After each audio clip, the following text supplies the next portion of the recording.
Assalamualaikum. Hai, apa khabar semua? Bersama saya Cikgu Wahidah. Pada hari ini, kita akan mempelajari mengenai kecerahan mentol antara litar bersiri dan litar selari serta faktor yang mempengaruhi kecerahan mentol bagi litar tersebut. Perhatikan dua jenis litar ini. Apakah perbezaan dari segi kecerahan pada mentol yang disusun secara bersiri dengan mentol yang disusun secara selari? Mentol yang disusun secara selari menyala dengan lebih cerah berbanding dengan mentol yang disusun secara bersiri. Mengapakah hal ini terjadi? Ini kerana litar bersiri mempunyai satu laluan untuk arus elektrik mengalir. Semua mentol akan berkongsi arus elektrik.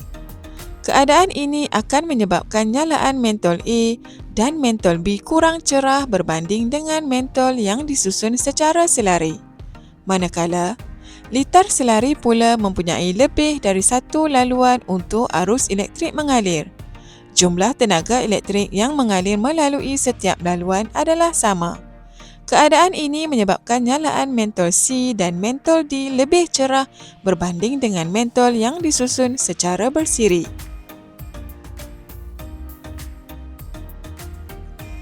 Mari kita lihat apakah pula faktor yang mempengaruhi kecerahan mentol. Terdapat dua faktor yang mempengaruhi kecerahan mentol, iaitu bilangan sel kering dan bilangan mentol. Mari kita lihat uji kaji ini.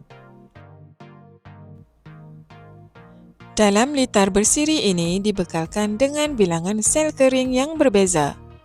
Pemerhatian mendapati, litar yang mempunyai 3 sel kering mentol menyala dengan lebih cerah berbanding 1 sel kering sahaja. Kesimpulannya, semakin bertambah bilangan sel kering dalam litar bersiri, semakin bertambah kecerahan mentol. Mari kita lihat faktor bilangan sel kering dalam litar selari pula. Pemerhatian juga mendapati litar yang mempunyai 3 sel kering, mentol menyala dengan lebih cerah. Kecerahan mentol dapat diubah dengan pertambahan bilangan sel kering. Pertambahan bilangan sel kering akan memberikan lebih tenaga elektrik kepada litar. Lebih banyak arus elektrik yang mengalir pada setiap cabang litar akan menyebabkan mentol menyala lebih cerah. Oleh itu, semakin bertambah bilangan sel kering dalam litar selari, semakin bertambah kecerahan mentol. Faktor kedua yang mempengaruhi kecerahan mentol ialah bilangan mentol dalam litar.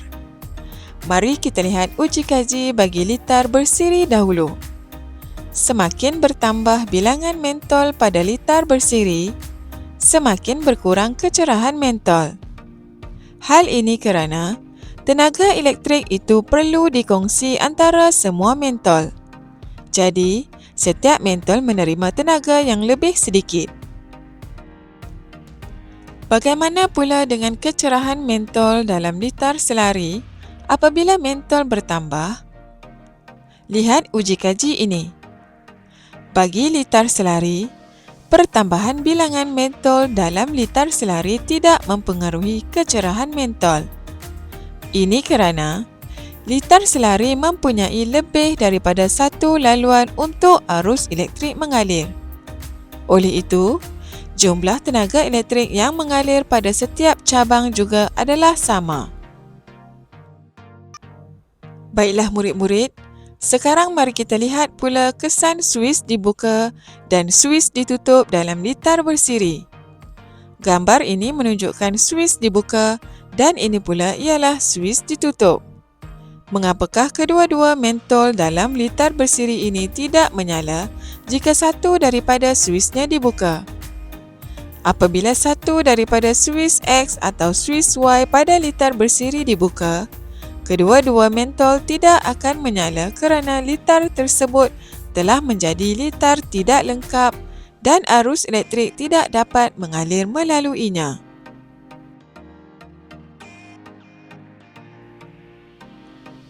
Perhatikan keadaan mentol pada litar selari pula.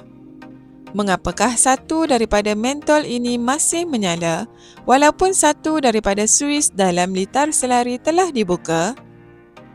Apabila suis X pada cabang elektrik pertama dibuka, mentol A tidak menyala kerana litar telah menjadi litar tidak lengkap dan arus elektrik tidak dapat melaluinya. Mentol B pada cabang elektrik kedua masih menyala kerana arus elektrik masih dapat mengalir pada cabang elektrik tersebut. Lihat rajah ini pula. Mentol B tidak menyala kerana litar menjadi tidak lengkap dan arus elektrik tidak dapat mengalir melaluinya. Mentol A menyala kerana arus elektrik masih dapat mengalir melaluinya. Adakah kamu tahu, kebanyakan rumah kita menggunakan litar selari? Ini kerana jika satu lampu atau peralatan rosak, lampu lain masih berfungsi kerana setiap satu mempunyai laluannya sendiri. Baiklah murid-murid, sampai sini dahulu pembelajaran kita. Jumpa lagi. Assalamualaikum.